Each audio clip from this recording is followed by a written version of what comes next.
एखादा आहे ना कप. हे बघा भाऊ सर काय आहे ना तुमच्याकडे कप आहे. माझ्या मित्राने मला असं सांगितलं होतं की मोकळा कप घ्यायचा. अच्छा मोकळा कप घ्यायचा चहा इथून पितो असं त्याचं म्हणणं होतं. अच्छा त्याचं म्हणणं होतं व्यसन इथून असतं. अच्छा तर त्याचं म्हणणं काय आहे की तू असं इमॅजिन कर की यात चहा आहे तसं तुम्ही आता याच्यात चहा आहे हे इमॅजिन करा इमॅजिन केलं तर होऊ शकतं ना. करा इमॅजिन आहे चहा आहे आहे. असं भासतोय बघा भासतोय गरम आहे हा बापरे वा, वा, वा, हा? असं वाफ येते बघा वाफ येते त्याच्यात. हो येते येते. हा कसा वास येतो चहाचा एकदम फक्कड चहा हा मस्त गवती चहा वगैरे टाकला याच्यामध्ये हो, हा हो. मस्त चहा. आता एक घोट घ्यायचा पटकन भाजू शकतो पण फुंकून प्या एक घोट घ्या.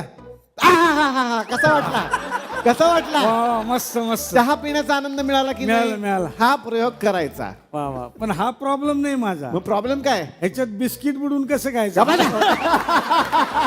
गप्पा बसा.